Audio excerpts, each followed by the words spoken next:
postdoctoral fellow with Christina Leslie at Memorial Sloan Kettering. And just as a way to introduce my project, I want to tell you briefly a story that was developed about 2 or 3 years ago at Memorial Sloan Kettering as a collaboration between the laboratory of Sasha Rudensky and Christina Leslie lab, and also the lab of John Stam. And this was a work on mouse. It was part of the mouse ENCODE, and they did DNase sequencing. And what I'm showing here are DNase peaks, sites of accessibility or DNase hypersensitive sites. I guess I'll be calling them peaks, if you will. And this scatter plot shows that the accessibility landscape in T cells is quite different than that of B cells, but when you compare T cells with regulatory T cells, the landscape is quite similar.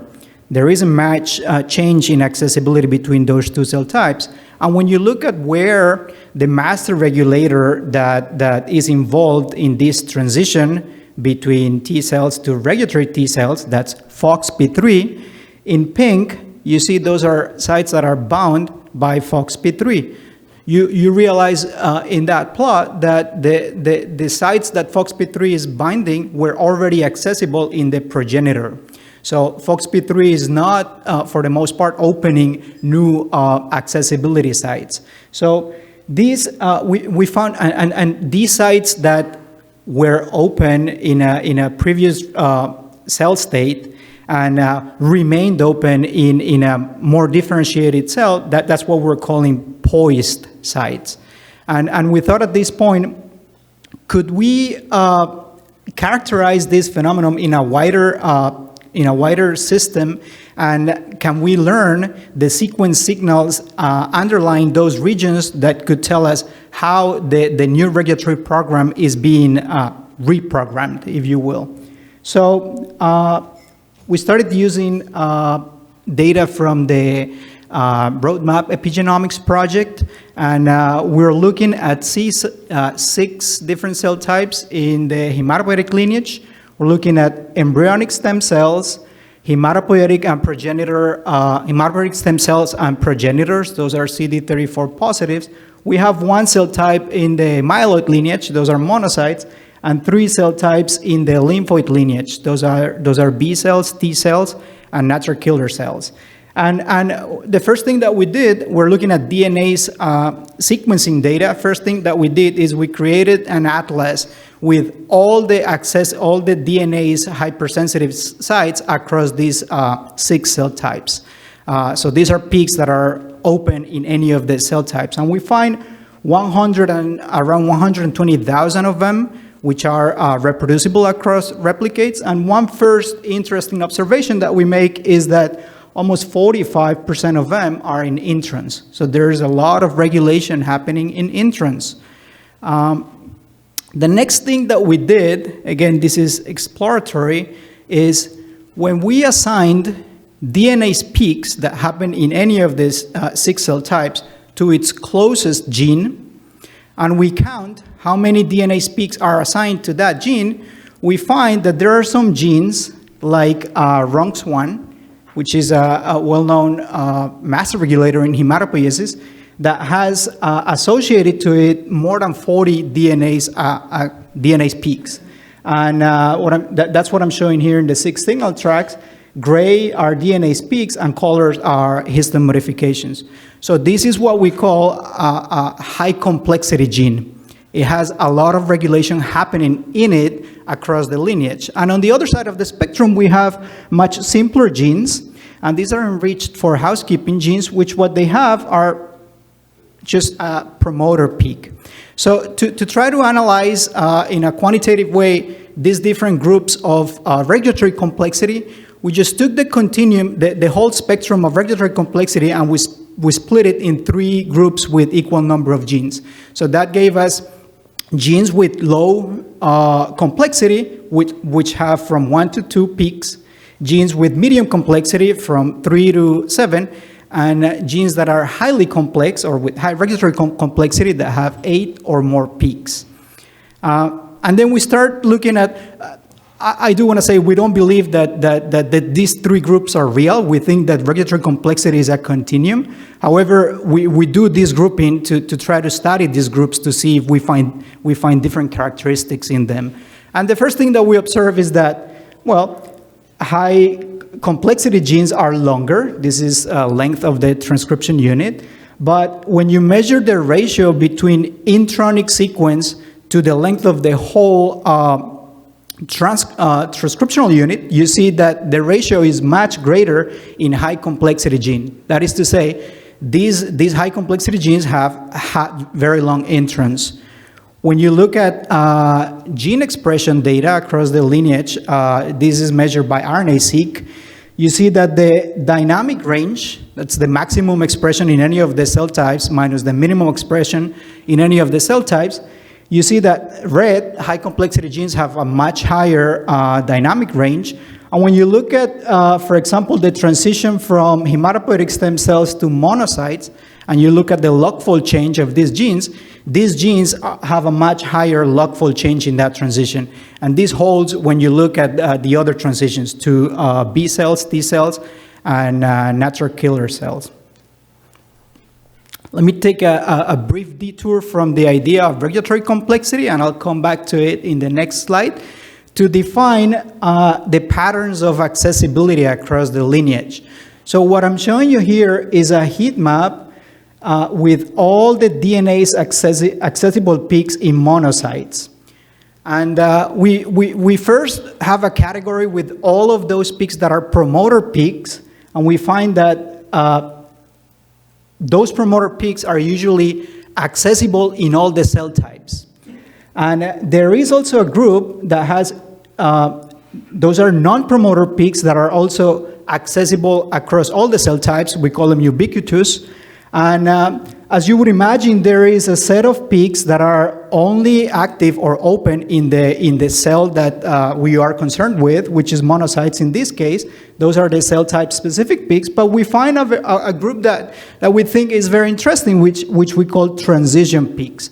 Those are peaks that became open in the progenitor and remained open in the differentiated cell type and didn't stay accessible in all the other differentiated cell types. That's why we call them transition. They're transition from the hematopoietic stem cell to the differentiated cell type. Back to the different categories of regulatory complexity, we find that when we go to low complexity genes, they're mostly made of promoter and ubiquitous peaks.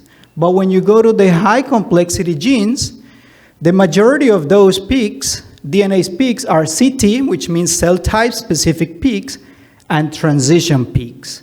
So it seems like that these high complexity genes were already being regulated in the previous cell type.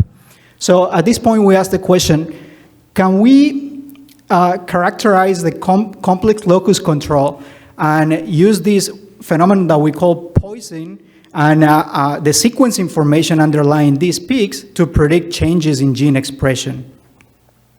So for to kind of strengthen that hypothesis that we made there, what I'm showing you here is a transition between hematopoietic stem cells to monocytes, and each of those stacks represents a gene. These are all high complexity genes. I'm looking at the 10% most expressed genes in the two cell types, in hematopoietic stem cells and monocytes. And I'm showing you the 100 genes that have the highest log-fold change and the lowest log-fold change in the transition. Each one of those diamonds represents a DNase peak. And if the diamond is red, it means that the peak was gained in the transition. It's a cell type specific peak. But if the diamond is yellow, it means that it was a transition peak that gained some active marks. But if it is green, it means it was a transition peak. It stayed accessible, but it lost histone modification marks. And what you can see is that a big log-fold change and activation in this case is attained by gaining a lot of peaks. And in the majority of the cases, that happens in the company of a transition peak. And we show that this happens with statistical significance. So at this point, we decided we're going to study the sequences underlying these peaks. And for that, we designed and implemented a sequence model that what it tries to do, it's a de novo sequence model. It doesn't use a library of motifs. And what we do is, if we know all the sites that are accessible, all the DNase peaks for a given cell type, can we characterize the sequences that are at the summits as they are compared to the flanks? And what we created is a discriminative model that was inspired in the following observation. When it uses k-mers features, so we're counting k-mers. These are actually 8-mers. When we count k-mers at peaks and compare them to our negatives, which are flanks, we observe, so these are, each row here is a peak, positive and negative. Each column is a given k-mer. We observe that k-mers get grouped.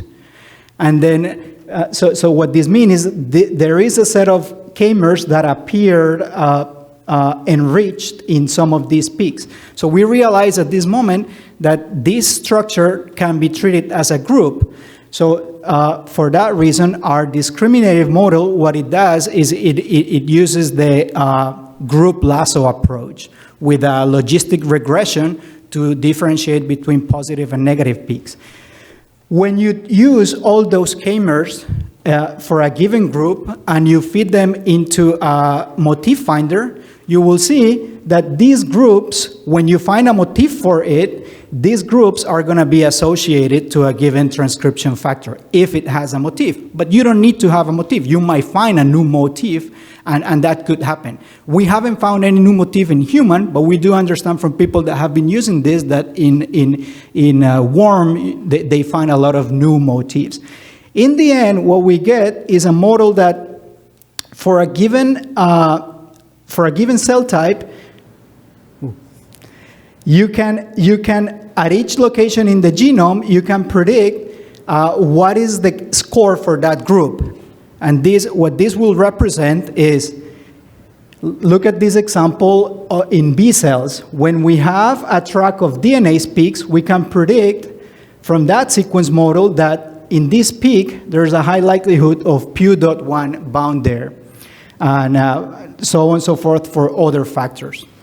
Okay, when we run this sequence model in B cells and we look at the scores at the different enhancer types that I described before, we find some biology that is known. For example, NFY, this is B cells again, NFY has high group scores in promoters, and CTCF also has that in promoters and ubiquitous peaks. IRF, which is a B cell specific factor, has strong scores in cell type specific peaks. And interestingly, we observed that PU.1, a factor that is known to be important in both hematopoietic stem cells and B cells, it gets good cell type specific scores, but the strongest group is in transition peaks. So we start to make an observation here about something that might be going on with PU.1 in these poised sites.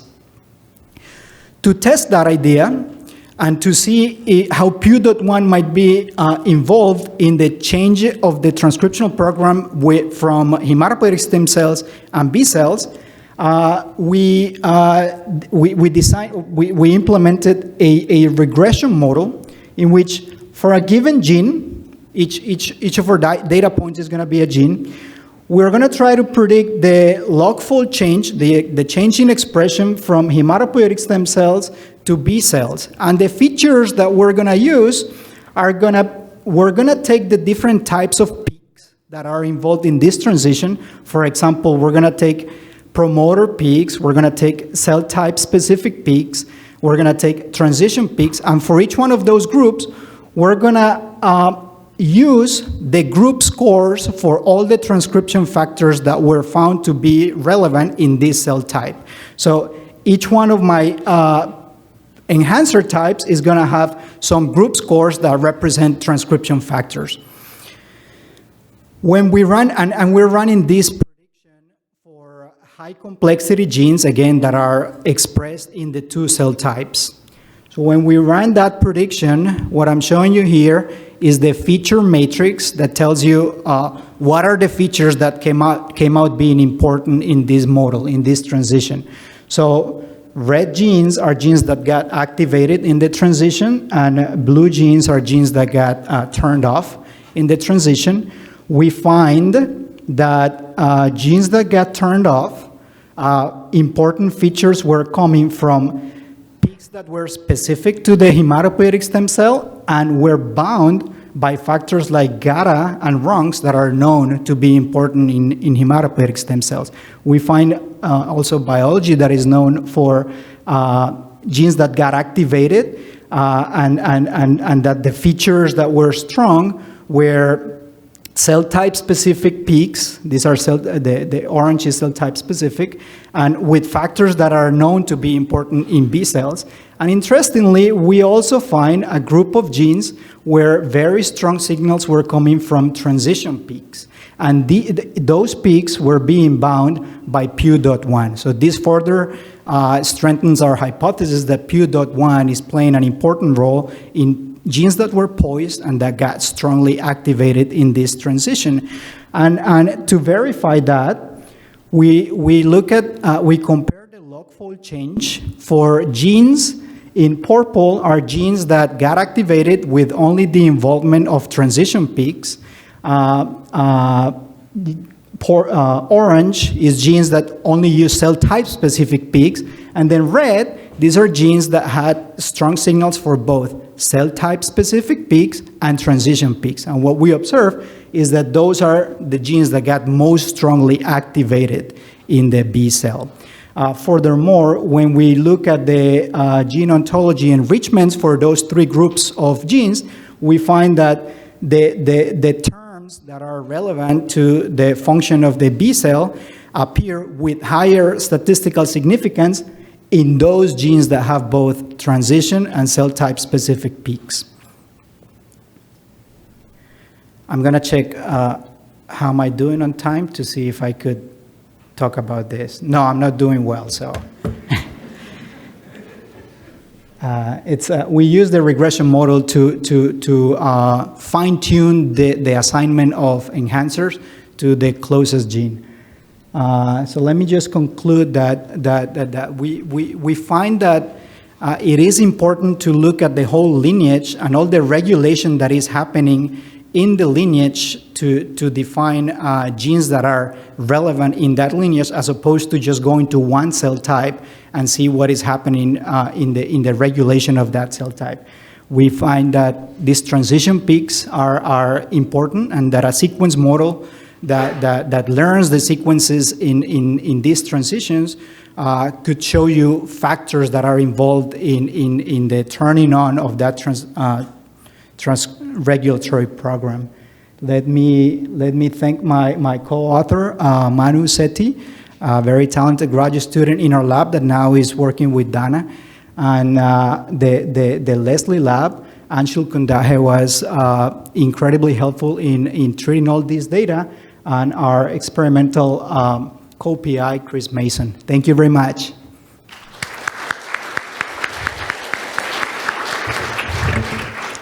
Wonderful work. My question is sort of relating a little bit the first part of the talk and the second part of the talk. I'm just curious if you looked at the motif content of these, high complexity or high density or super enhancers to basically see if it's a small number of motifs that are just simply heavily repeated, or if it's just a very large number of motifs.